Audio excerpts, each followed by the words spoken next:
kontanthjælpsbrugere, der bliver talt negativt om dem. Der er ikke noget særligt positivt om os. Det er ikke sjovt ikke at have så mange penge, og måske kommer vi til at leve på gaden. Så vil de sidde der på Nørrebro eller et eller andet til penge. At vise, at man tør at stille sig frem, selvom man måske ikke er lige så fin eller ligesom alle andre, det er bare fedt. Og være så, at jeg på kontanthjælp er det problem. Når jeg bliver voksen, kunne jeg godt tænke mig at have lidt flere penge, end min mor har. Det er 7-8 år siden, jeg sidst var på ferie. Jeg vil gerne vise, at vi også er her. Altså, jeg er også et menneske, og jeg har stadig lige så stort hjerte som alle andre.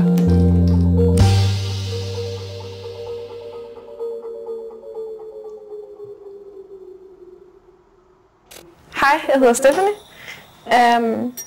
Jeg er 17 år gammel og bor i Stukkeving på Falster. Lige nu der går jeg på SELF i Nykøbing F, som er en erhvervsuddannelsesskole på gastronomlinjen som kok. Det her det er sådan, her jeg bor, ikke? Det her det er min mor, Maria. Må jeg sige hej til kameraet? Hej. Og Futte står ovenpå hende. Det er hunden. Det er min lillebror. Det er den mindste af os. Det er Alex. Mand. Og det er Sebastian, den ældste af os. Og så er der Kalle. Det er min storebrorsslange. Det her det er Flora. Og det er hunden af slangerne. Og det er også min storebrors. Så kan vi chille rundt i huset. Ja. Herinde der er spisestuen. Den er ikke så stor og lidt meget rodet. Jeg kan godt mærke nogle gange, at vi ikke har penge nok i forhold til andre. Og det mærker jeg, at vi ikke har så mange penge til mad som andre. Og vi bor ikke lige altid i det kønneste hus. Og det er køkkenet. Sådan en lille hurtig blik på køkkenet. Min mor hun har været på kontanthjælp i 15 år, mener jeg da. Det startede med en depression. Hun gik ned med en depression efter min fars død. Og så den kørte videre, så har hun haft et arbejde, hvor hun så fik en skade i ryggen. Og har ikke rigtig kunne lave noget siden der. Så fik hun konstateret gigt. Og gigten den har så slået rigtig meget til. Altså nogle dage der har vi sådan noget, hvor vi bliver til at hjælpe hende op af sengen om morgenen. Fordi hun ikke selv kan rejse sig. Så hun kan ikke komme ud på et normalt arbejdsmarked. Det kan hun ikke på nogen måde. Lyset virker ikke. Det er gået ud.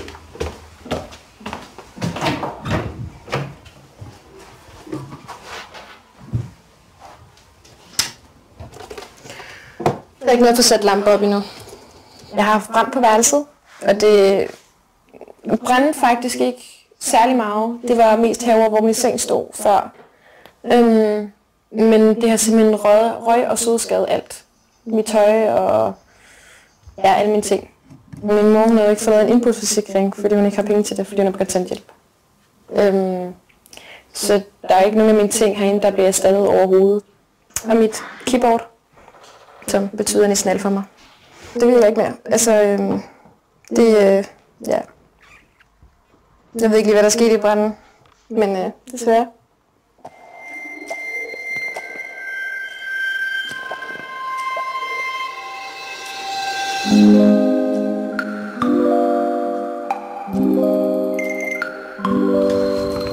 Ja, du skal.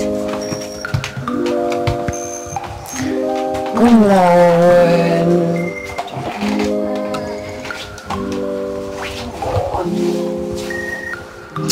Godmorgen, skat.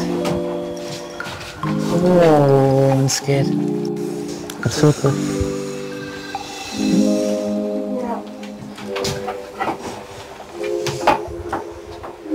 Slukker du lyset, skat?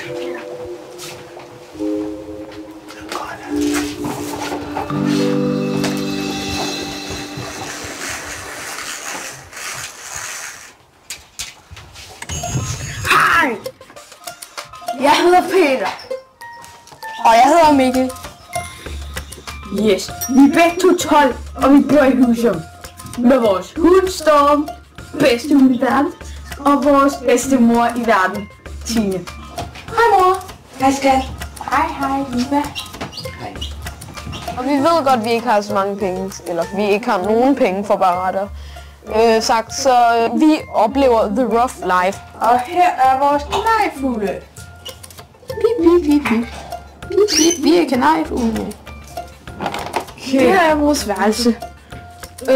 Her har vi nogle mærkelige ting, som vi bare satte ind, fordi vi havde lidt rod.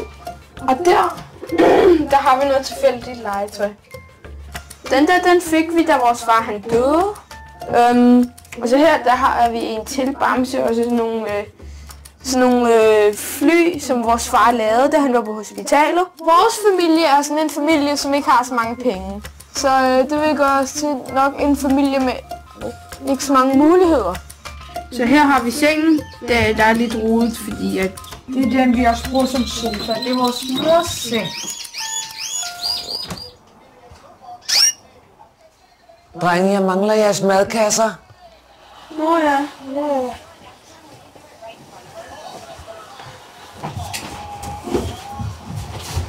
Tak skal jeg. Bare stik noget på komfuret, skat. Du glemte jo burger i går. Ja, men altså, så laver jeg dem på fredag. I dag, der er det torsdag, og der skal vi i skole og til vores aflastningsfamilie. Nu henter jeg en computertaske. Ja, du ved selv, hvor den står, ikke?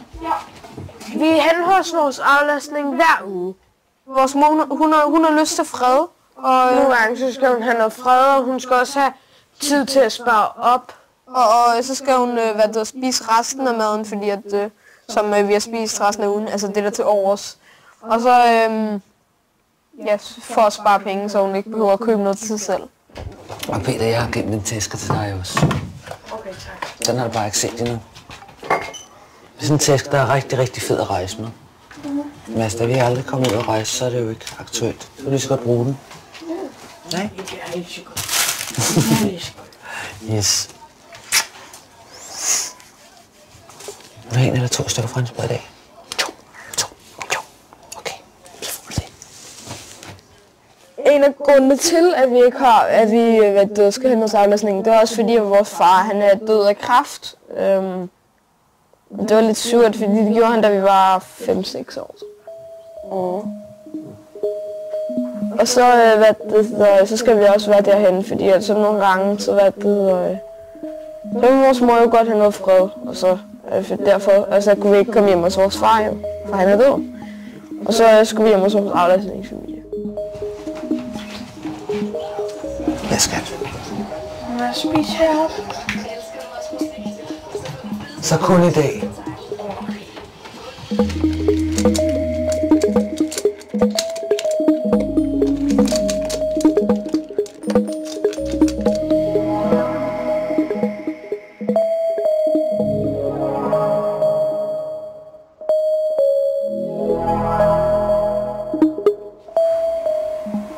Ja, der er skrevet lidt familieskab.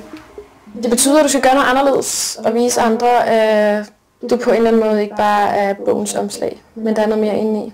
Det er fordi, jeg jo selv har været en af de der typer der bliver lukket udenfor og bedømt på bogens omslag. Og det er ikke særlig sjovt.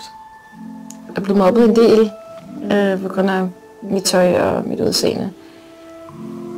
Og det har så selvfølgelig gjort, at man får nogle anderledes tanker op i hovedet, når man er ung eller lille. Jeg har oplevet alt med at blive skubbet rundt, blive kaldt grimme ting. Møgkost eller so, eller sidde alene i frikvartererne for eksempel, eller et eller andet, der var mindre.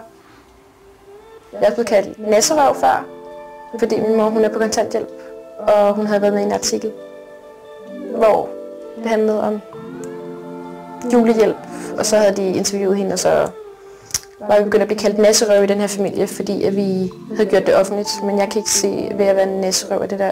Det er bare for at vise, at vi er ikke som... Altså, vi vil også bare gerne blive hørt. Det kan godt være, at jeg kan føle min guldske i røven, men jeg er nok et lige så godt menneske, som du er. Og jeg giver altid folk en ekstra chance. Også selvom jeg ikke bryder mig om den første gang. Fordi de kan forandre noget i dit liv, og det kan de. Jeg hedder Lærke, jeg går i 6. klasse på Brænke, og jeg er 13 år. Jeg bor i Kolding med min mor, den største og 2 små søskende. Min mor siger, det er sådan, hun har ikke noget job, fordi hun har lige fået sin bachelor. Og ja. Så kan man ind i stuen, og der kan man se nogle mennesker, som er min familie. Der er min mor. Hun er 47 år. William er 30 år, og hedder Dorte. Min mor tjener ikke så mange penge med det. Man er vendt sig til, at man ikke får det sådan alt. Min mor hun sover i sofaen, fordi der ikke er nok værelser. Og så er vores køkken her. Min yndlingsfag, det er nok madkundskab. Det er fordi, at jeg godt kan lide at lave mad. Det er ikke vigtigt at have mange penge, men det er vigtigt at have nogle penge, så man har råd til, at man bor et sted og har mad og sådan tøj. Det her, det er mit værelse. Min mor sagde, at jeg selv skal vaske mit tøj, fordi der er så meget. Ja. Det er tapeten, der er faldet af. Og her ved siden af tøjbunken, der er min sko. Nogle af skoene kommer fra min mor, og nogle af skoene kommer fra min far og mor. Man er jo på en måde vant til, at man ikke får så meget, og dem der er sådan rige, de er jo vant til, at de får sådan næsten, hvad de peger på. Og det er jo sådan, landet ligger. Og så kom Heidi og Henrik med 3 sække i går med tøj til jer. Og så et par sko. Og sko, ja. Vil du prøve at hente noget af det, Cykelærke? Når vi skal have nyt tøj, så er det mere, hvor vi arver tøj. I stedet for at gå ud og købe noget helt nyt. Lige det sidste stykke tøj her. Den her gang har vi fået fra min lille søsters kontaktpersons svigerdatter. Ja.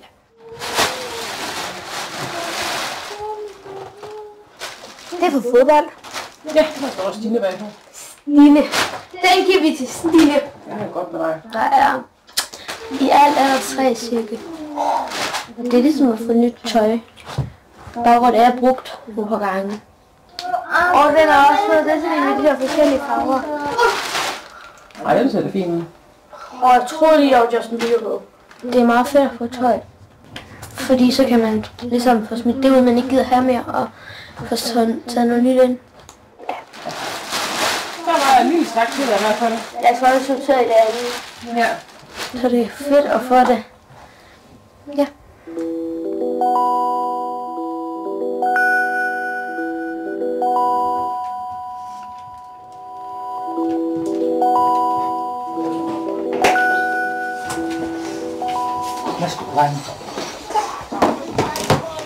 Når man oppakker, så er der sådan, der er også rigtig mange, som får sådan en myslibum bare med hver dag, og får sådan 10 rugbrødsmadder-agtigt, sådan, det er bare lidt overdrevet hver. Og så får de ala yogi, får kantinemad, alt muligt. Og så når de har spist det færdigt, så smider de det bare ud, altså. Make it rain med madder, altså. Nå, mor, den her hætte skal også lige sættes på min... Ja, men det gør det ikke. Der er ingen bøger her i. Hvorfor er det? Nå, du har puttet det hele derovre. Okay. Hvis du kun 3 knapper, der kan. Vi er ikke så meget ude at spise. Vi kan ikke gå i Tivoli eller sådan noget. Vi er i biografen 1 gang om året. Højst 2 gange. Og det er kun, hvis der er nogen, der sponsorerer os rigtigt. Star Wars, den nye Star Wars, den udkom jo sådan en dag efter vores fødselsdag, eller også var det en dag før. Og så der havde vores mor tænkt, at hun købte bare billetterne, og så tænkte hun, at hun ville give os dem som et fødselsdagsgave. Og ja, så fik vi set den. Og, I 3D. Ja, i 3D. Det var ret sjovt. Det var vores fødselsdagsgave rigtig primært, ja. Okay. Er det godt, skat? Ses i morgen.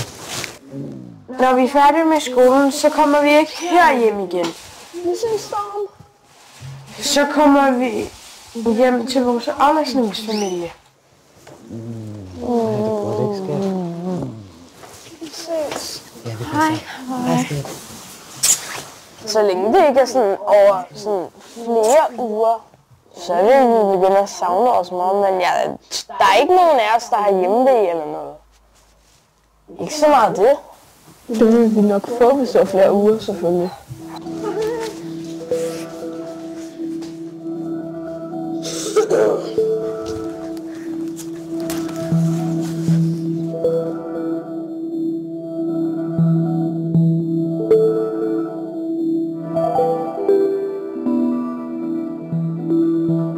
Vi har den 6. februar. Jeg ved, at vi har ikke ellers mange penge tilbage. 200 kroner. 200 kroner. Ja. Okay. Det er ikke meget at give af. Og der er ikke meget luksus. Men det har vi heller ikke behov for. Nej, det har vi ikke. Det vigtigste er, at man skal være taknemmelig for det, man får og har. Og I får mad på bordet hver dag. Ja, det gør vi alle 3 måltider, så det... Vi snakker rigtig meget om penge i min familie. Hvad der er råd til, eller noget i den stil med opsparinger og også noget forskelligt noget. Min mor har søgt julehjælp i december måned. Blandt andet en and, men vi har så ikke noget at spise den. Så ja, det laver vi i dag. Vi kommer hjem kl. 4. Ja, det er bare i orden. Men senest kl. 5, ikke? 4. Ja, så kommer hjem kl. 4. Gademix, det er et værested for børn og unge. I starten var det sådan børn, der havde det svært. Nu er det blevet sådan børn, der bare kommer og hygger. Kom, vi skal ud og spille fodbold. Kom, Mille. Ja! Hvis jeg kunne, så ville jeg gå til fodbold. Du er næsten på målet, mand! Og jeg har spurgt min mor, om jeg vil gå til fodbold, men hvis jeg skal gå til noget, så skal de andre også. Og det er der ikke penge til. Sæt jer ned og spise et fodbold, inden I går. Kan I huske, I var med til at lave dinner for halv? Og der var det jo, at I tjente nogle penge. 45. 4.500, det er mange penge. Gademix, det holder sådan et arrangement, der hedder Dinner for Help. Pengene, det går jo til, at vi kan komme på en lejr eller sådan et eller andet. I år skal vi for eksempel til København i en overnatning. Der var nogen, der hjalp til i køkkenet. Der er plads til 4 børn ude i køkkenet. Lærke skulle skære laks ud, og det blev bare gjort rigtig flot. Du vidste noget om de krydderier, og du var med at fortælle, hvad det var. I var inde og fortælle, hvad det var for noget, I skulle spise, ikke? Der var også Benjamin som kok. Det er kokken fra Kolding Fjord. Og da de hørte, at Lærke faktisk har været inde og tjekke efterskoler, hvor de laver mad, og har en tanke om, at hun gerne vil være kok, så sagde de bare derude, nej, så vil de i hvert fald gerne hjælpe Lærke.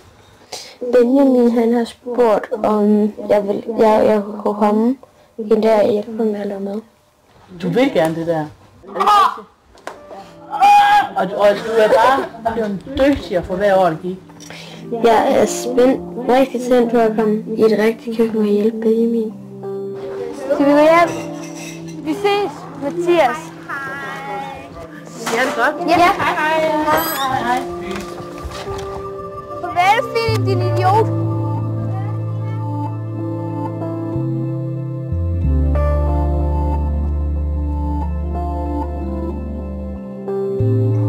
Min mor, hun lider jo af gigt i lidt høj grad, og så nogle dage kan det være slemmere end andre, og derfor bliver man også nødt til at lære at tage hensyn til hinanden og hjælpe hinanden. Så vi har det sådan, at vi har nogle specielle dage, hvor vi har maddage.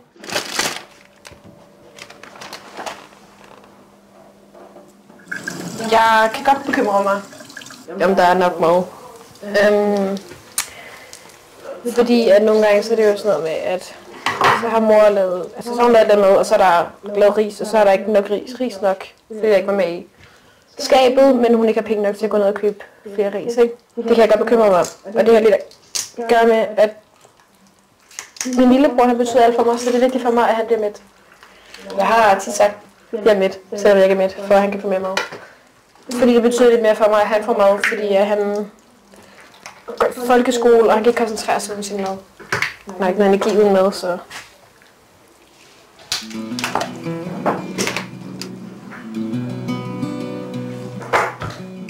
Jeg er rigtig dårlig til at, hvis man kan sige på det med, at passe på mig selv og hjælpe mig selv, hvis jeg har behov for det. Jeg tænker på min mor, på min lillebror, på andre mennesker. Jeg tænker på alle.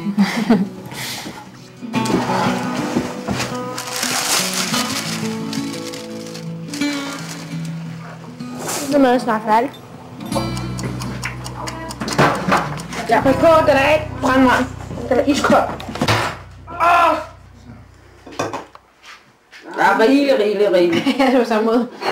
Folk spiser det, tror jeg. Men min lillebror, han betyder bare alt for mig. Og han har haft en rigtig svær barndom. Og han har haft det, altså han har virkelig haft det svært. Og derfor så er det også vigtigt for mig, at han kan gå, altså han kan få en ordentlig skolegang nu. Han har aldrig nogensinde gået rigtig i skole, fordi at de ikke kan styre ham, når han får sin anfald.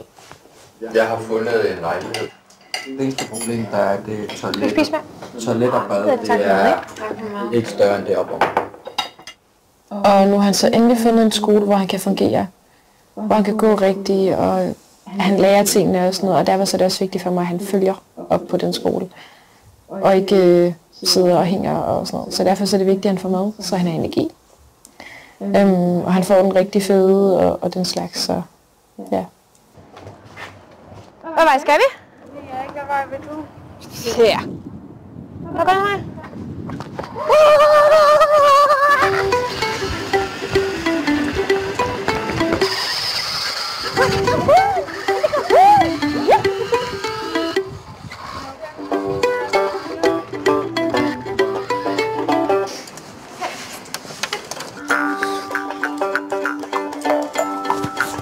Hver uge skal vi hjem til vores aflastningsfamilie. Og så hver anden uge, der skal vi være der fra torsdag til søndag. Og så de andre uger skal vi være der fra torsdag til fredag. Hej! Hej! Hej, Silla. Hej. En god dag. Ja. Godt. Jeg har også fået min skolecomputer i dag. Okay. Nå, okay. Så har vi kun sagt det til Christian. Vores aflastningsfamilie er en kone og en mand, som hedder Tina og Christian.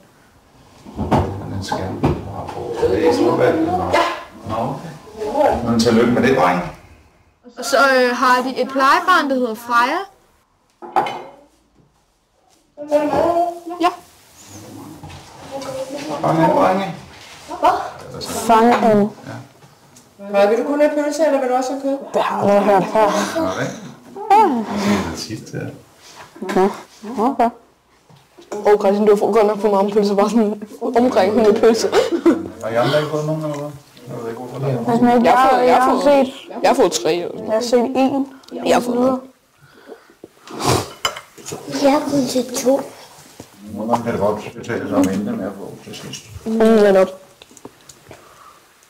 Fordi for mig ligger det helt i bunden, når man blander det, så falder det jo ned. Tak for mig. Ja, velkommen. Tina, tak for mig.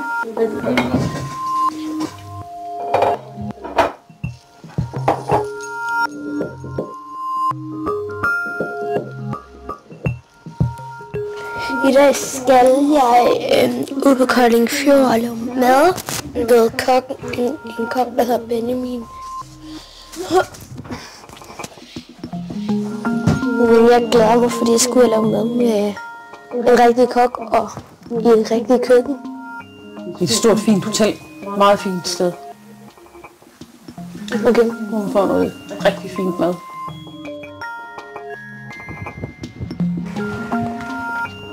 Når jeg er på voksen, kunne jeg godt tænke mig at have lidt flere penge, end min mor har. Hej. Dejligt at se dig. Ja, mor. Kom ind, far.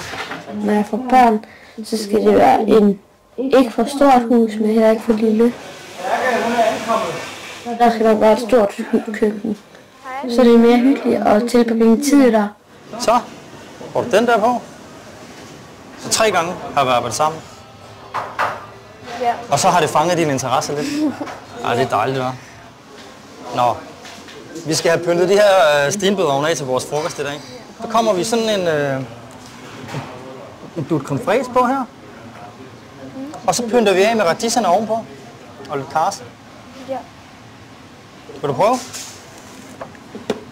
Og man skal huske, man kan ikke gøre noget forkert. Fordi det hele, det må gerne se sådan lidt tilfældigt ud. Hvis det ser alt for opstillet ud, så er det bliver grimt. Så det er faktisk meget nemt at være kok. Laver du mad derhjemme om aftenen? Ja. Hvor tit? Næsten hver dag. Næsten hver dag? Ja. Det var da voldsomt. I dag skal jeg for eksempel lave, hvad hedder det? Det hedder kyllingelår med ovenfritter. Ej, hvor lækkert. Altså, pomfritterne helt fra bunden af. Okay, så du skærer dem ud af begge kartofler? Ja. Okay. Nå, dejligt. Synes du ikke, det ser godt ud nu? Jo. Så synes jeg, vi skal skrive et skilt, når vi kører dem ind på frokostbuffeten. Dem har du lavet. Så er der et skilt.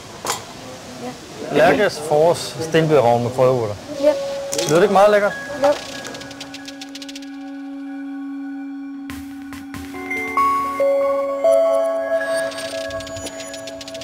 I dag skal jeg mødes med Signe som en kontaktperson. Og hun er sådan en fra kommunen, der kommer og laver forskellige ting med mig. Tager ud og snakker med mig, hvis jeg har problemer og sådan noget. Og så ved jeg, at hun skal snakke med mig om noget. Jeg har bare sådan noget med, at jeg er til nervøs for, at de skal sige op eller et andet, fordi det har min kontaktperson gjort en gang før. Hende havde jeg, før jeg fik Signe. Og man binder sig meget hurtigt til sin kontaktperson.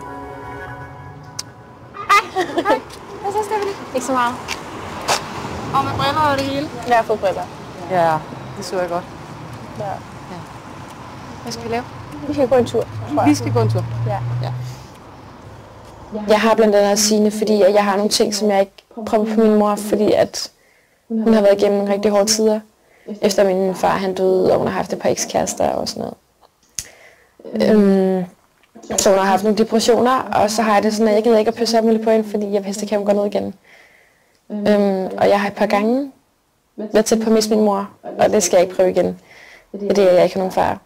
Så det vil være utrolig svært at leve helt uden forældre. Der er ikke kommet nogen søde fyre i klassen eller noget? Nej. Nej.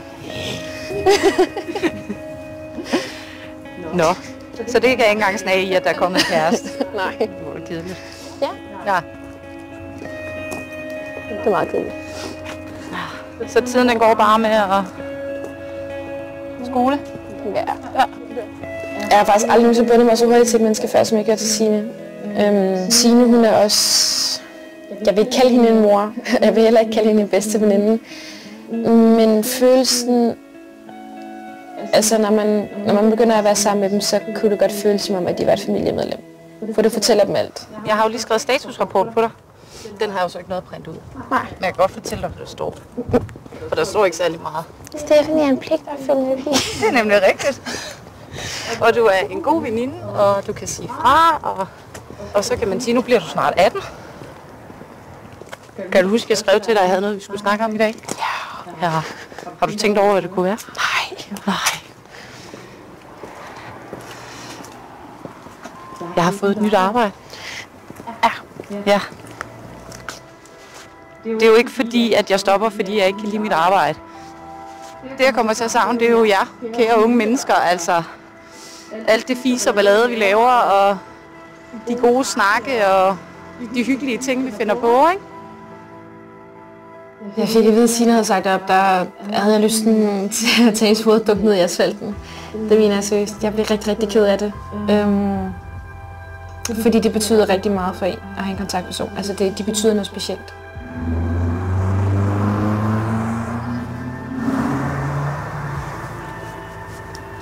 Puha. Men det er jo okay, at man synes, det er noget lort, faktisk. Ja.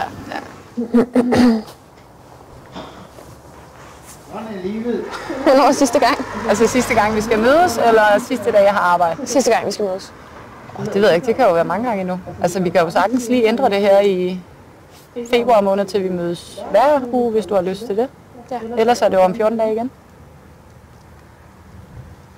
Hver uge. Hver uge? Ja. Jamen, så ses vi på torsdag. Ja. Ikke? Ha' det godt, Stephanie. Ja. Hej. Hej.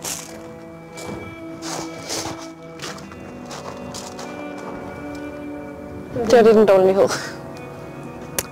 Jeg får at vide. Det gør man jo ked af det, men det må jeg jo bare tage med på vejen. Jeg har også valgt, at jeg ikke skal have nogen ny kontaktperson. Fordi jeg ikke gider en gang til, fordi jeg føler lidt, det er anden gang, jeg bliver svigtet af en kontaktperson.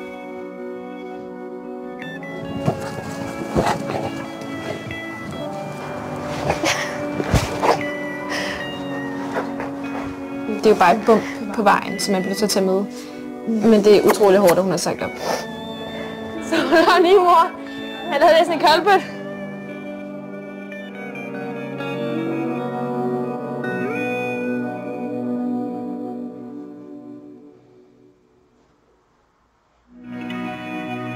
Så skærer vi dem ellers bare sådan lidt skråt, så drejer vi den lige en halv omgang. Og når du kommer ned til fingrene, ikke, så er man bare lige ekstra forsigtig. Prøv at holde dine fingre sådan her. Kan du se det? Ja. Ja. Jeg vil gerne være god til at lave mad. Når man er god til noget, så går man mere op i det, og så, ja, så er det måske lidt nemmere at få et job. Jeg tænker, at det er vigtigt at være god til noget, så man har noget i fremtiden, man gerne vil være. Ja. Så man ikke sidder i fremtiden og ikke har noget, man vil lave. Sådan. Ja, det er rigtigt. Det gælder om at finde det, som man gerne vil, så tidligt som muligt. Det er rigtig rart at have det på plads. Jeg kan huske, der var rigtig mange af mine klassekammerater også, der stadigvæk den dag i dag ikke er blevet færdige med noget. Min mor er ikke blevet færdig. Nej, og ved du hvad? Det er meget rart at have det på plads, ikke? Og man kan jo altid blive noget andet, hvis man vil det. Ja. Mig og min veninde, hun var oppe af kok. Ja. Hun sagde sådan, at vi skulle starte vores egen. Kunne det ikke være hyggeligt? At starte en lille salatbar eller et eller andet, hvad I nu godt kan lide at spise? Mm. Det drømmer de fleste kokke om. Ja. Det er sådan mig og min veninde. Vi begge to godt lide at lave mad og sådan. Ja. Og så når vi blev voksne, så vil vi starte vores egen kokkested eller sådan en restaurant, hvor vi så laver mad. Så er vi ved at være vejs ende. Ja. Men du kan lige sige farvel til Sune og Daniel og René. Ja, farvel. Det tror jeg. Det er nok ikke ende med at være, når jeg bliver voksen. Det er at være ikke have noget job, og mine børn, de ikke har en god oplevelse, som jeg ikke har. Det var hyggeligt, du var her. Jeg håber selvfølgelig, det kommer igen en anden gang. Nu kender du det. Jeg synes, det falder ret naturligt at lave mad af den slags der. Ja. Jeg synes også, at det var fint med stenbidrovnen der. Stjernekok for en dag. Det er nok, man gør bedre, det er, at man nok ikke får så mange børn, og så man får et godt job og sådan. Men jeg tror, du kan blive god til det. Ja. Tror du ikke selv det? Jo. Ja, det tror jeg også. Hej. Hej. Jeg vil gerne vise, at vi også er her, hvis man kan sige på den måde. Fordi folk, hvis de snakker om os, så er det negativt. På alle mulige måder. Kontanthjælpsbrugere, der bliver talt negativt om dem. Der er ikke noget særligt positivt om os. Du kan danse. Du kan danse. For du kan danse. Men det kan give konsekvenser for dig, altså for barnet. Og det er måske det, der betyder noget for konsekvenserne. Konsekvenser som, altså, gå i skole, du kommer op på. Gå på gaden, folk de råber efter dig. Så er der varm popcorn. Mm. Jeg tror ikke, der er nogen folk, der sidder og ønsker, lad mig komme i kontanthjælpssituationen. Og jeg tror, at dem, der sidder i den, de æver sig rigtig, rigtig meget. Og de vil også gerne ud og kunne gøre en forskel. De har bare måske et usynligt handicap eller en skavank, der gør, at de ikke kan.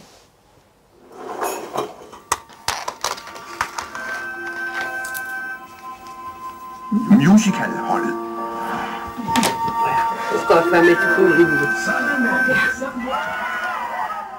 Og jeg har det sådan lidt at vise, at man tør at stille sig frem, selvom man måske ikke er lige så populær, hvis man kan sige på den måde, eller lige så fine, eller ligesom alle andre. Det er bare fedt, altså tør at stille sig frem og sige, og hvad så, jeg kan godt tage et hjælp af det problem. Altså, jeg er også et menneske, og jeg har stadig lige så stort hjerte som alle andre. Jeg synes simpelthen, de synger så smukt i de film der. Gør det også.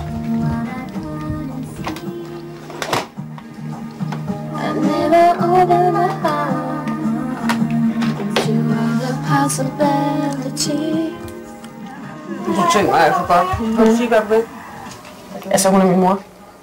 Og hun så er født med en gudskevrøv. Hun er ikke født med en gudskevrøv. Hun er min mor. Det pointen er, at hun giver mig, hvad hun kan. Og det er jo ikke vigtigt at få materielle goder. Det vigtigste er bare at få kærlighed for ens mor og opmærksomhed. En film sammen. I Dresden? Nej, mor, vi skal se en god film. Hvis mor bare gør det om at skrive. Hvis nummer rundt, så bliver filmen.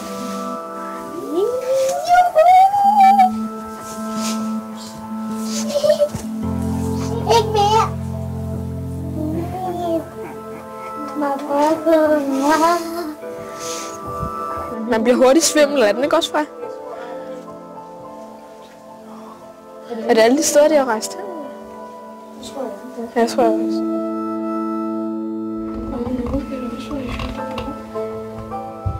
Tina og Christian har et kort hængende dernede i kælderen, hvor de har nåle over, hvor de har rejst henne.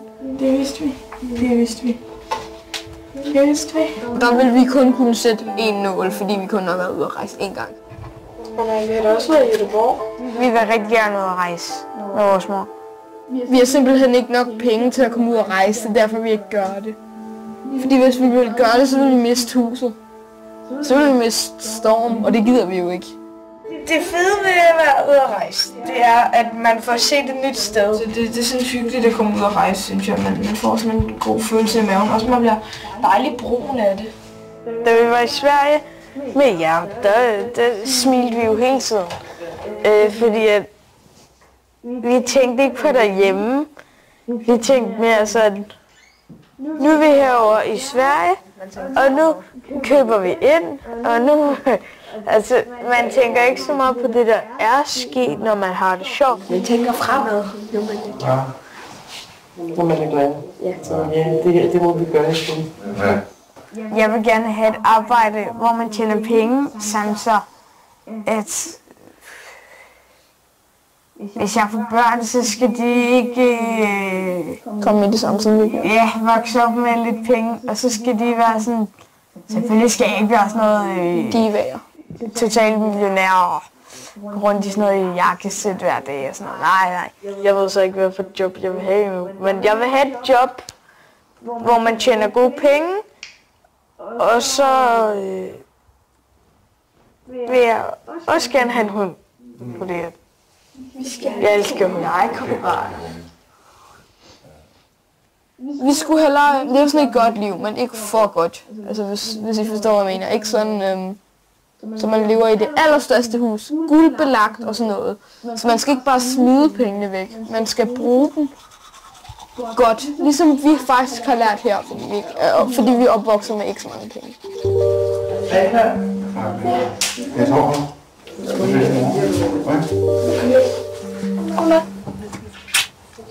Det man lærer, når man ikke har så mange penge, det er, at man nok bliver lidt mere robust. Altså man lærer, at tingene ikke kommer til dig, men at du kommer til tingene.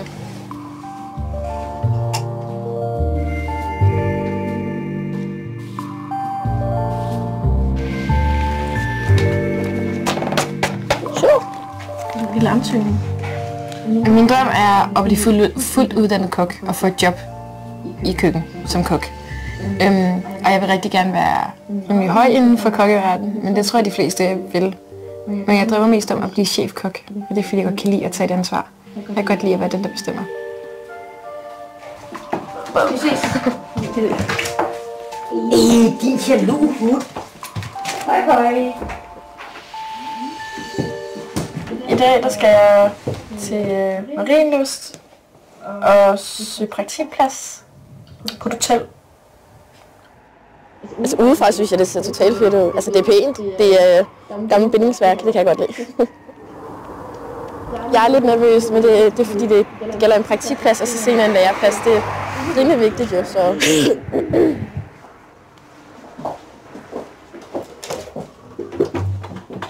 Hej. Stephanie. Jeg vil gerne starte med, har du været den her til dig? Ja, og det er ansøgning. Ja. Som praktikplads? Ja, jeg skal i praktik i 3 uger på fraselfag. Okay. Og så senere skal jeg jo have en læreplads, og så tænkte jeg har hørt positivt om det her sted, så jeg vil gerne prøve at kigge på det, og så hvis praktikpladsen var godt stået vist, ja, så... Køkkenet har slet ikke været åben, efter vi overtog det. Men vil du se det? Det er jeg gerne. Ja. Det er et stort køkken. Det er dejligt. Og når vi laver mad nogle gange, så er det jo til 200-300 mennesker, så går det altså stærkt. Vi gør rigtig meget ud af, at vi taler pænt til hinanden, at vi er teamplayer, altså også det derfor, måske kunne mange forskellige ting, eller ville gerne kunne mange forskellige ting. Så det håber jeg, at du har lyst til. 100%, ja. Hvordan kan I ser ud?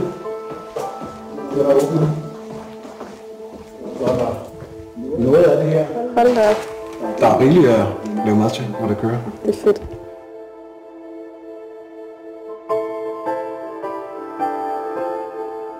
Jeg ringer til dig. Det er helt sikkert. Så lad os se, om ikke vi i hvert fald kan starte med en praktik. Så se, hvor vi tager det derfra, ikke også? Fedt, tak. Det er godt. Hej hej. Hej hej. Få så god dag. I lige måde. Tak.